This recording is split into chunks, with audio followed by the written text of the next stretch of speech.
Craig Bero grew up on a farm in a small town in northern Wisconsin. He earned a degree in theater from the University of Wisconsin and moved to New York City in 1977 to act and do set design. But as many struggling actors do, he worked in the restaurant business. His love and skill in the kitchen turned into a 30-year career that eventually led him to Housatonic, Massachusetts, where his little cafe has helped that town of roughly 1,000 people weather this recent pandemic. Producer Dave Fraser brings us his story. In the garden next to Craig Bero's restaurant, members of the community are transforming it, getting it ready to host customers again.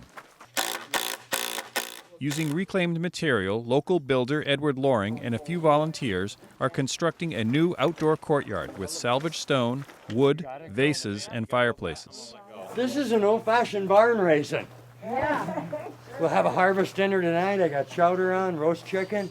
Up until early March, Bero ran his cozy, antique-filled establishment in the center of Housatonic with the same feel of that famous bar on TV where everybody knows your name. But recently, Bero's Pleasant and Main Café has been command central, feeding the community about a dozen three-course meals a night for just $12 a plate. I served it on real plates. If I got the plates back, so be it. I'm not the kind of guy that can pack something in to-go containers and, I can't do it. It's got to be it represents me. Before coming to the Berkshires, Bero operated a string of small cafes in New York City.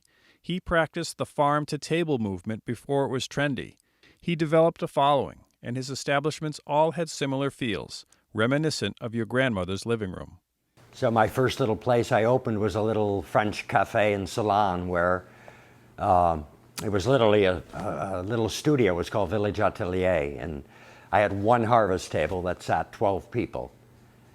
And no sign on the door, no phone, nothing. And people just kind of found out that we were cooking this, farm fresh comfort food.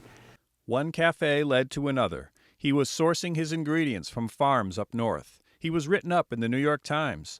Life was good for Craig Bero. And then September 11th happened. It completely changed the utter dynamics of my existence. I was right by the Trade Center and, basically, lost everything. The once steady flow of customers slowed to a trickle, and something about the spirit of the neighborhood was lost, according to Bero. So he packed up everything in a moving truck and headed to the Berkshires, where his mother had lived. I remembered this magical area because when my mom came, she wouldn't cook on gas. So I had to bring the wood stove from our farm, and we cooked on my great-grandma's wood stove.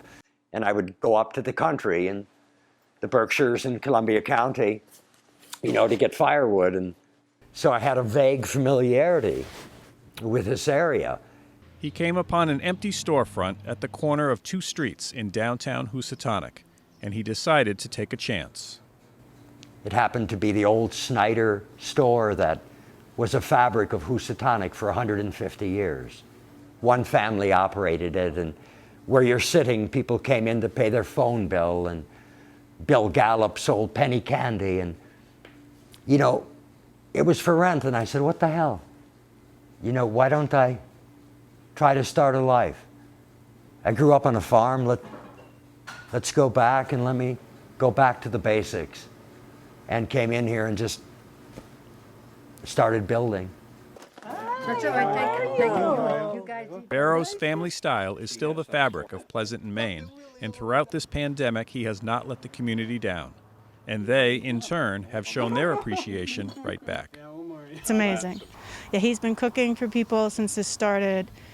He figured out, just enough to make as many meals as he can. People recognize it, they appreciate it. I mean, he's gone above and beyond to really support everybody around here. If you can't afford a meal, he'll give it to you. It's incredible. And I think he just gets a certain energy in a crisis like we're in right now. Being from New York City, he went through 9/11, he went through the Hurricane Sandy, and just opened his doors and took charge of getting people food at a reasonable price, and he's doing the same thing up here right now. There's a drawer over there of thank you notes for the suppers we prepared for the town, because some people didn't have the money to pay for it. You know, other people paid a little more. You know, it balanced out. We were doing the right thing. It's beautiful. The core of this small town is so precious that it's beyond words.